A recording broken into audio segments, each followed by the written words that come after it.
혹시 이런 경험 있으신가요? 평생을 땀 흘려 일군 소중한 보금자리가 은퇴 후에는 오히려 발목을 잡는 짐이 되어버리는 기막힌 현실 말이죠. 여기 70대 김 여사님의 가슴 아픈 이야기가 있습니다.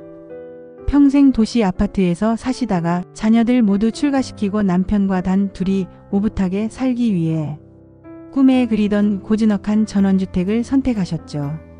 눈앞에 펼쳐진 아름다운 자연 풍경의 단숨에 마음을 빼앗겨 덜컥 계약했지만 그 행복은 채 1년도 가지 못했습니다.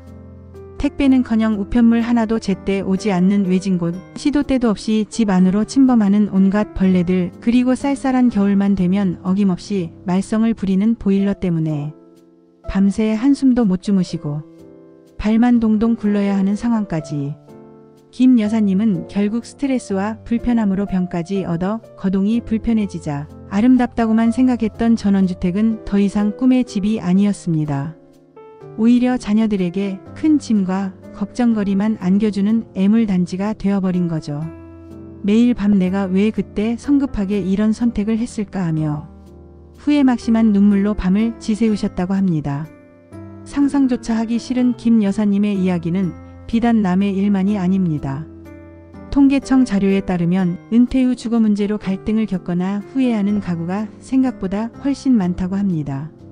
젊어서 집을 사는 것과 노후에 살 집을 고르는 일은 단순히 부동산을 계약하는 것을 넘어 우리의 남은 인생의 행복을 좌우하는 중대한 결정입니다.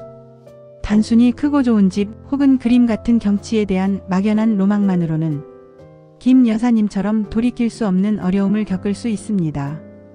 만약 지금 이 순간 노후에 살 집을 고민하고 계신다면 이 영상을 절대 놓치지 마세요. 오늘 저희 배움 한줌 채널에서는 김 여사님처럼 가슴 아픈 시행착오를 겪지 않도록 노후에 살 집을 고르기 전에 반드시 이것부터 해봐야 한다는 충격적이고도 핵심적인 조언을 드릴 예정입니다. 이 영상을 끝까지 보시면 후회 없는 노후를 위한 가장 현명하고 현실적인 주거 선택의 지혜를 얻으실 수 있을 겁니다. 여러분의 소중한 노년이 평온하고 행복한 시간으로 가득 차기를 진심으로 바라며 지금 바로 구독과 좋아요 눌러주시고 저희 배움 한줌 채널과 함께 현명한 노후 설계를 위한 첫걸음을 내디뎌 보세요. 여러분의 편안한 노후를 응원합니다. 여보, 우리 이제 도시의 답답한 아파트 생활은 그만하자고요. 평생을 아이들 뒷바라지에 직장 다니느라 앞만 보고 살았으니 이제 우리 둘만의 시간을 좀 가져봅시다. 김 여사님은 남편의 손을 꼭 잡고 눈빛을 반짝였습니다. 평생을 도시의 빽빽한 빌딩 숲에서 바쁘게 살아오셨던 부부에게 은퇴 후 한적한 전원 생활의 로망은 마치 사막의 오아시스 같았습니다. 자녀들이 모두 독립하고 나자 부부는 더 이상 주저할 이유가 없다고 생각했습니다. 이제 우리 둘만의 시간을 가져보자. 남은 인생은 자연 속에서 건강하고 여유롭게 보내자는 기대로 부푼 마음은 나비처럼 팔랑였습니다. 수도권 근교 산자락 아래 고즈넉이 자리 잡은 마을. 그곳에 햇살 가득한 그림 같은 전원주택이 있었습니다. 넓은 마당에는 갖가지 꽃과 나무를 심을 생각에 벌써부터 마음이 부풀었습니다. 따스한 햇살 아래 흔들의자에 앉아 차 한 잔의 여유를 즐기는 모습, 새소리에 잠에서 깨어나 맑은 공기를 마시는 아침. 상상만으로도 김 여사님의 얼굴에는 절로 미소가 피어났습니다. 여기라면 정말 행복할 것 같아요. 여보, 보세요. 저기 흐드러지게 핀 복숭아꽃 좀 봐요. 정말 영화 속 한 장면 같지 않아요? 남편 또한 김 여사님의 들뜬 마음에 동조하며 고개를 끄덕였습니다.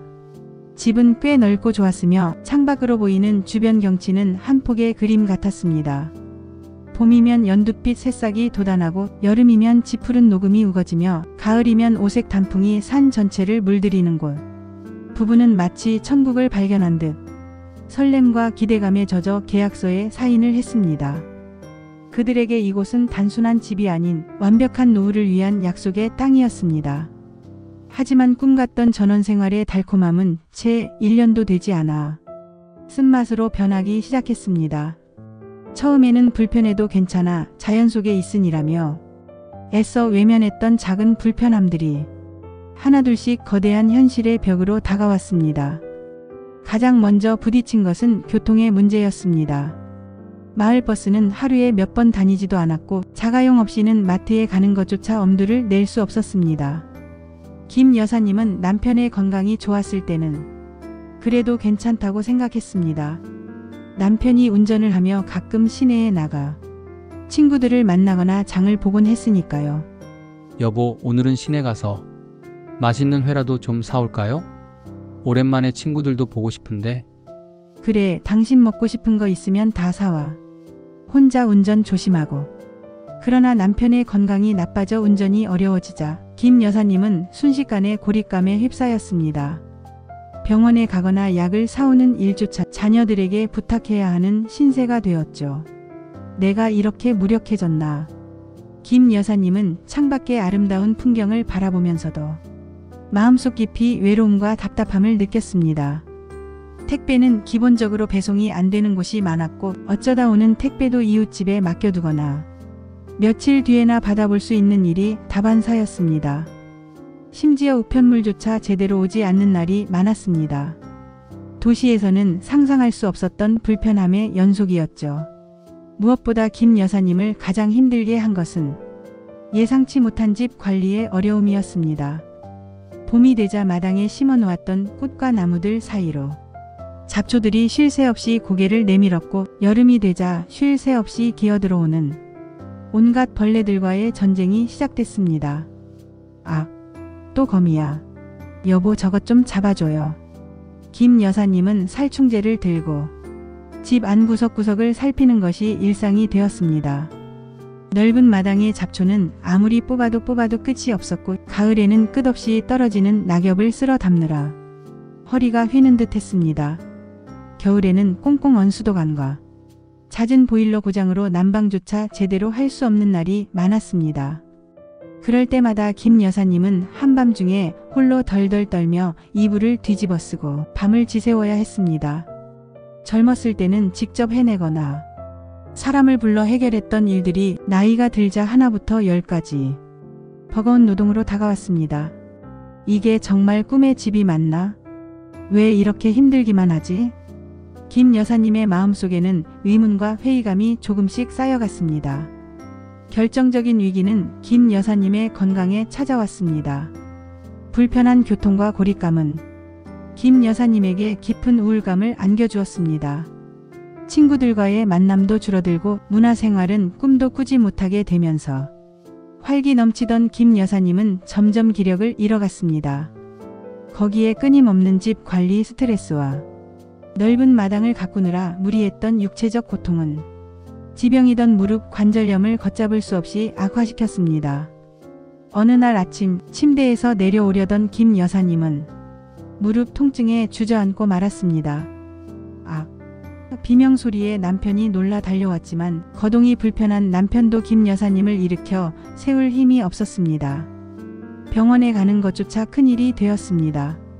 겨우 자녀들에게 연락해 병원에 갔지만 의사는 무릎 관절이 많이 상하셨습니다. 이제 무리하시면 안 됩니다. 라는 무서운 말을 했습니다. 엄마 괜찮으세요? 저희가 자주 찾아뵙지 못해서 죄송해요. 아니야, 너희들도 바쁜데 뭘. 괜찮아. 사랑하는 자녀들이 혹시나 걱정할까봐 해서 괜찮은 척했지만 김 여사님의 마음은 한없이 무너져 내렸습니다. 아름답다고만 생각했던 전원주택은 이제 더 이상 김 여사님에게 휴식처가 아니었습니다. 오히려 몸과 마음을 갉아먹는 거대한 감옥처럼 느껴졌죠. 내가 왜 그때 그렇게 성급하게 결정했을까? 왜 아무것도 따져보지 않고 그저 예쁘다는 이유만으로 매일 밤 후회와 자책의 눈물로 베개를 적셨습니다. 이대로는 안 되겠다는 생각에 결국 집을 내놓았지만 외진 곳에 위치한 큰 전원주택은 매매조차 쉽지 않았습니다. 사랑하는 자녀들에게 짐이 될까봐 선뜻 도움을 요청하지도 못하는 김 여사님의 마음은 더욱 무거워졌습니다. 깊어가는 밤 창밖의 고요한 어둠은 김 여사님의 쓸쓸한 마음을 더욱 파고들었습니다. 김 여사님의 가슴 아픈 이야기는 우리에게 뼈아픈 깨달음을 안겨줍니다. 노후의 집은 단순히 사는 곳이 아니라 생활하는 곳, 즉 삶의 질을 결정하는 가장 중요한 공간이라는 사실을 말입니다. 젊을 때의 집은 주로 직장과의 거리, 자녀 교육 환경, 재산 증식의 가치 등을 우선 고려합니다. 하지만 노후에는 이러한 기준들이 완전히 달라져야 합니다. 김 여사님은 결국 뒤늦게야 깨달았습니다. 노후에는 건강, 편의성, 안전, 그리고 관계, 이 네 가지가 무엇보다 중요하다는 것을요. 건강, 거동이 불편해졌을 때 병원이나 약국에 쉽게 갈 수 있는지, 위급 상황 시 신속하게 대처할 수 있는 의료 시스템이 갖춰져 있는지, 편의성, 마트, 은행, 우체국 등 일상생활에 필요한 편의시설을 쉽게 이용할 수 있는지, 대중교통 접근성은 좋은지, 안전, 치안은 안전한지, 집 안팎으로 미끄러움이나 문턱 등 낙상 위험은 없는지, 위급 상황 시 도움을 요청할 수 있는 비상벨이나 시스템이 있는지, 관계, 외롭지 않게 소통할 수 있는 이웃이나 커뮤니티가 있는지, 자녀들이 자주 찾아올 수 있는 거리인지. 김 여사님은 단순히 아름다운 풍경에 현혹되어 미래의 나에게 필요한 것이 무엇인지 깊이 생각하지 않았던 것이 가장 큰 후회로 남았습니다. 넓은 마당과 그림 같은 풍경이 주는 만족감은 일시적이었고, 그 뒤에 따르는 육체적, 심리적 부담감은 상상 이상으로 컸습니다. 이처럼 노후의 주거는 우리의 삶의 질과 직결됩니다. 김 여사님의 안타까운 사례를 통해 우리는 노후에 살 집을 고르기 전에 반드시 이것을 먼저 해봐야 한다는 교훈을 얻을 수 있습니다. 김 여사님의 후회를 통해 얻은 노후 주거 선택의 가장 중요한 이것이 무엇인지 구체적으로 알려드리겠습니다. 절대로 놓치지 마세요. 김 여사님의 뼈아픈 경험을 통해 우리는 노후의 집이 단순히 사는 곳이 아니라 생활하는 곳, 즉 삶의 질을 결정하는 가장 중요한 공간이라는 사실을 깨달았습니다. 젊었을 때의 집 선택 기준과는 완전히 달라져야 한다는 교훈도 얻었고요. 그렇다면 김 여사님의 후회를 통해 얻은 노후주거 선택의 가장 중요한 이것은 과연 무엇일까요? 바로 현재와 미래의 나를 정확히 이해하는 것입니다. 이게 무슨 말이냐고요? 쉽게 말해 노후주택을 선택하기 전에 나의 현재 건강 상태와 예상되는 미래 건강 변화, 나의 라이프 스타일, 나의 경제력, 그리고 가장 중요하게 생각하는 가치를 솔직하게 분석하고 시뮬레이션해보는 과정이 반드시 필요하다는 것입니다. 1. 건강 노후주택 선택의 1순위 고려사항. 김 여사님의 사례에서 보듯 노후에는 건강이 가장 큰 변수가 됩니다. 지금 당장 건강하다고 해서 10년, 20년 후에도 그럴 것이라는 보장은 없습니다. 현재 건강 상태를 냉정하게 평가하세요. 만성질환은 없는지, 거동의 불편함은 없는지 등을 점검해야 합니다. 미래 건강 변화를 예측하세요. 노화로 인해 거동이 불편해지거나 치매와 같은 질환이 발생할 경우를 염두에 두어야 합니다. 병원이나 약국 접근성, 응급 상황 발생 시 빠른 대처가 가능한지, 여부가 생존과 직결될 수 있습니다. 이를 바탕으로 주택 구조와 주변 환경을 점검해야 합니다. 층이 높은 아파트보다는 저층이나 엘리베이터가 있는 곳이 좋고 계단이나 문턱이 없는 구조가 안전합니다. 또한 집 주변에 병원이나 요양시설이 가깝게 위치해 있는지 확인하는 것이 매우 중요합니다. 2. 라이프 스타일 나의 행복을 위한 진짜 기준. 어떤 삶을 살고 싶은지 구체적으로 그려보는 것이 중요합니다. 김 여사님처럼 막연한 전원 생활의 로망만으로는 현실의 벽에 부딪힐 수 있습니다. 나는 어떤 취미를 가지고 있는가? 자연을 가꾸는 것을 좋아하는지, 아니면 문화생활이나 사회활동을 즐기는지 등 나의 관심사를 파악해야 합니다. 사람들과의 교류는 나에게 얼마나 중요한가? 활발한 사회생활을 선호하는지, 아니면 소수의 친한 사람들과 조용히 지내는 것을 좋아하는지에 따라 도심형 주거와 전원형 주거의 선택이 달라질 수 있습니다. 나의 활동 반경은 어느 정도인가? 차량 운전 여부, 대중교통 이용 습관 등을 고려하여 편의시설에 대한 접근성을 파악해야 합니다. 매일 마트에 갈 수 있는 거리인지, 병원에 쉽게 갈 수 있는 거리인지, 친구들을 만날 수 있는 곳인지 등을 실제 걸어보고 경험해보는 것이 좋습니다. 3. 경제력 현실적인 노후 자금 진단. 아무리 좋은 집이라도 나의 경제력에 맞지 않으면 짐이 될 수 있습니다. 주택 구매 또는 임차 비용 외에 관리비, 세금, 유지보수 비용 등을 종합적으로 고려해야 합니다. 전원주택은 넓은 마당 관리, 난방비, 벌레 퇴치 등 예상치 못한 지출이 발생할 수 있습니다. 의료비 등 노년의 예상치 못한 지출에 대비하여 여유 자금을 확보해야 합니다.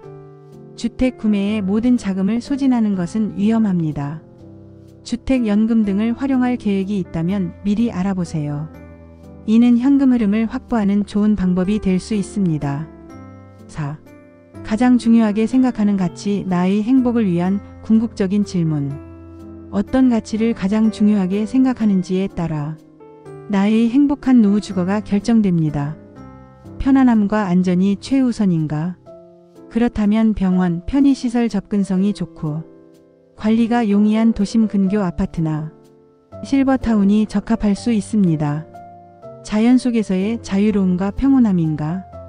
그렇다면 전원주택을 고려하되 앞서 말씀드린 건강, 라이프스타일, 경제력을 철저히 시뮬레이션해야 합니다. 가족과의 유대감인가? 자녀들이 자주 찾아올 수 있는 거리인지 함께 거주할 계획이 있다면 그에 맞는 주택 형태를 고려해야 합니다. 김 여사님은 이러한 질문들에 미리 답해보지 못했기에 후회했습니다. 그저 예쁘다, 로망이다라는 감성적인 접근만으로 인생 후반전에 가장 중요한 결정을 내렸던 것이죠. 여러분, 오늘 김 여사님의 이야기를 통해 노후주거 선택의 중요성과 우리가 놓칠 수 있는 부분들을 함께 살펴보셨습니다. 어쩌면 조금은 무겁고 현실적인 이야기였을지도 모릅니다. 하지만 기억하세요. 이 모든 이야기는 여러분이 더욱 행복하고 안정적인 노후를 맞이하시길 바라는 마음에서 시작된 것입니다. 노후를 준비하는 과정은 결코 쉽지 않습니다. 하지만 미래의 나를 위한 현명한 고민과 준비는 여러분의 남은 삶을 더욱 풍요롭고 의미 있게 만들어줄 가장 강력한 투자가 될 것입니다. 오늘 나눈 이야기들이 단순히 집에 대한 고민을 넘어 여러분의 삶 전체를 돌아보고 앞으로 어떻게 살아가고 싶은지, 진정으로 원하는 것이 무엇인지 깊이 성찰하는 소중한 계기가 되었기를 바랍니다. 미래는 막연하고 불안한 것이 아니라 지금 이 순간 우리의 선택과 노력으로 만들어가는 것입니다. 두려워하지 마세요. 하나씩 차근차근 준비해 나간다면 분명 여러분이 꿈꾸는 평온하고 행복한 노후를 맞이하실 수 있을 겁니다. 저희 배움 한줌 채널은 언제나 여러분의 현명한 노후 설계를 응원합니다. 이 영상이 여러분의 마음에 작은 울림과 희망을 주었기를 바라며 다음 영상에서도 여러분의 삶에 도움이 될 유익한 정보로 찾아뵙겠습니다. 여러분의 빛나는 노후를 진심으로 응원합니다. 구독과 좋아요, 알림 설정도 부탁드려요. 감사합니다.